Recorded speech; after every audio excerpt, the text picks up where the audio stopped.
कसं आहे आपले हित ते करावे देवाचे करून या मन. मग काय करावं त्यासाठी आपलं मन एकाग्र करावं. हित ते करावे देवाचे चिंतन करून या मन एकविध. आणि शेवटी महाराज काही सांगत नाही.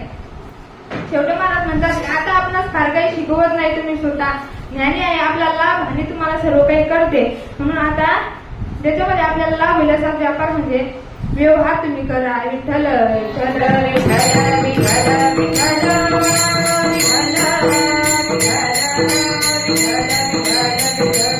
बघा जगद्गुरु तुकोबाराय तुम्हाला मला उपदेश करता. आता तरी पुढे हाची उपदेश नका घडू नाश, आयुष्याचा आपला आयुष्याचा नाश करू नका बाबा. आता जगद्गुरु तुकोबाराय उपदेश करतात. मग जगद्गुरु तुकोबाराय काय देतात? आता उपदेश करणारा व्यक्ती आपल्यापेक्षा मोठा असावा, वयाने मोठा असावा, किमान ज्ञानाने मोठा असावा. मग जगद्गुरु तुकोबारायांचा अधिकार काय? तर महाराज जगद्गुरु तुकोबारायांचा खूप मोठा अधिकार कसा हो? तुकाराम तुकाराम तुकाराम तुकाराम नाम घेता कापे तुकाराम तुकाराम नाम घेता कापे तुकाराम तुकाराम नाम घेता कापे तुकाराम तुकाराम नाम घेता कापे. तर मग त्या जगद्गुरु तुकोबारायांचं जर नाव सुद्धा घेतलं तर यमाला सुद्धा थरकाप सुरू होता. असे जगद्गुरु तुकोबाराय तुम्हाला आम्हाला उपदेश करतात. मग त्यांचा उपदेश ऐकायला नको का?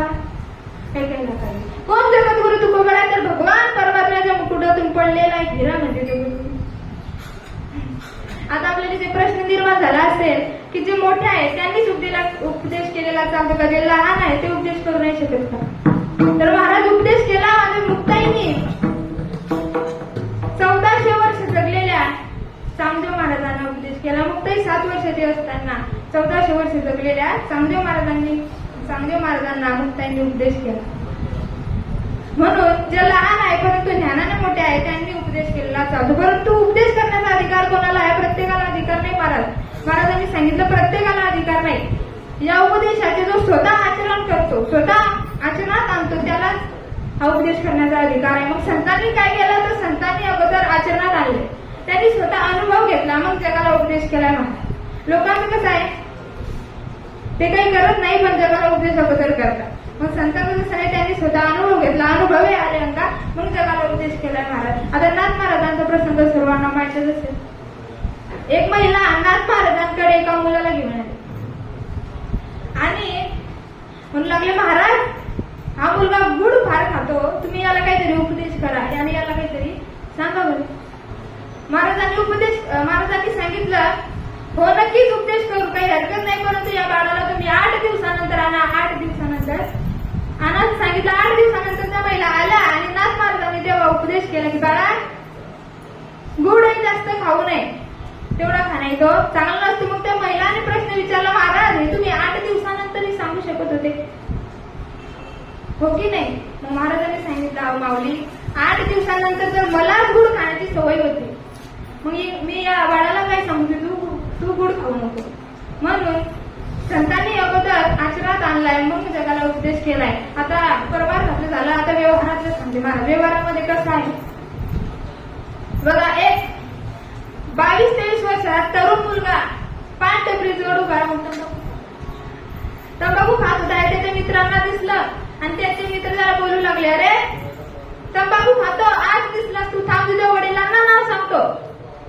असे बोलतात निर्लज्ज मुलगाने उत्तर दिलं रे घाबरत नाही मी माझ्या बापाला. एवढ्यामध्ये प्रसंग असं झाला की त्याचे वडीलच तिकून येत होते त्याच्याकडे. त्याचे वडील त्याच्याकडे येत आहे हे पाहता तो त्या पान टपरीच्या मागे जाऊन लपला आणि त्याचे मित्र मात्र त्याच्यावर हसू लागले. त्याचे मित्र म्हणू लागले अरे बघ बघ कसा पान टपरीच्या मागे जाऊन लपलाय, घाबरतो त्याच्या बापाला म्हणून पान टपरीच्या मागे जाऊन. तेवढ्यामध्ये त्या निर्लज्ज मुलाने उत्तर दिलं रे घाबरत नाही मी माझ्या बापाला, माझ्या पुढील आवडतात तंबाखू माझे वडील मागतात म्हणून मी पान टपरीच्या मागे जाऊन. आता बघा महाराज, आता या ठिकाणी जर वडीलच तंबाखू खात असतील, वडीलच दारू पित असतील तर ते मुलाला काय उपदेश करतील? म्हणून मी काय सांगितलं अगोदर आपण सुधारलं. मग जगाला उपदेश करायला हवा. जगद्गुरु तुकोबारायांनी सुद्धा उपदेश केला, पण त्यांनी स्वतः अनुभव घेतला आणि मग जगाला उपदेश केला. विठ्ठल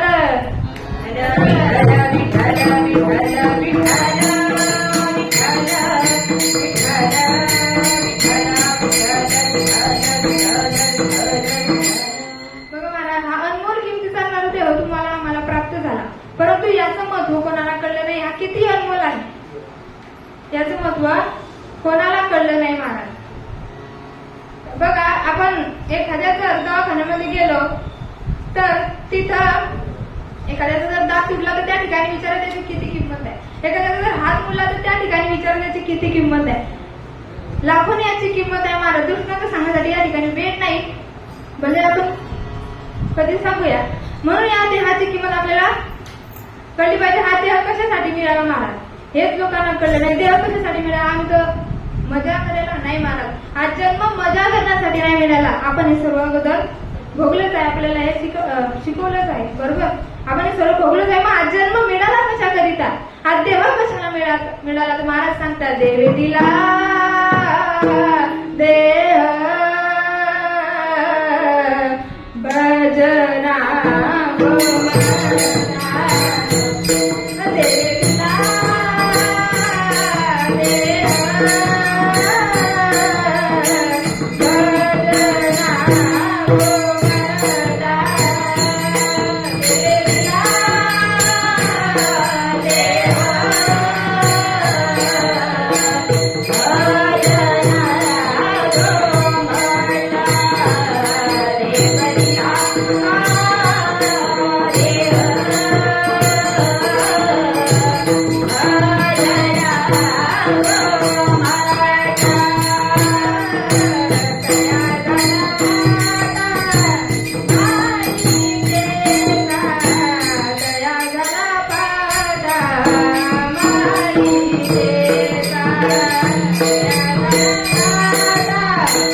भजना भजना घुमता. पण आपण काय करतो? भजन करतो काय? नाही, सर्व करतो पण भजन नाही करत.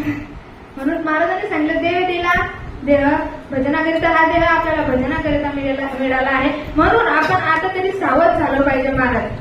आणि देवाचं भगवंताचं नामस्मरण चिंतन एकच वेळा मिळाला हा नसते, परत हा भेटेल, परत त्याची प्राप्ती होईल.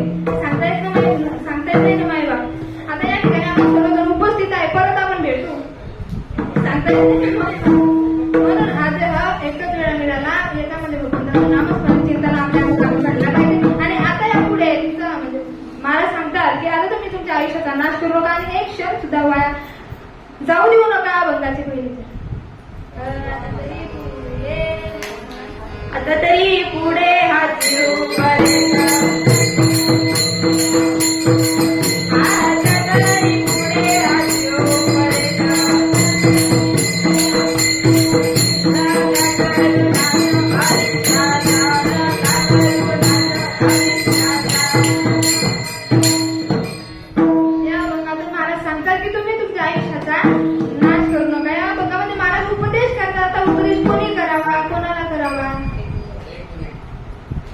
कोणी करावा, कोणाला करावा?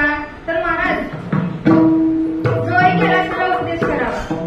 काय? जो ऐकेल असा उपदेश करावा. आता परिस्थिती अशी झाली आहे की सर्व सांगणारेच झाले आहे, सर्व ठिकाणी सांगणारे झालेले आहे आणि ऐकणारे तर झालेच नाही. मग लोकांना प्रश्न पडला की ऐकावं तरी कोणाचं? हे मोठी परिस्थिती आहे.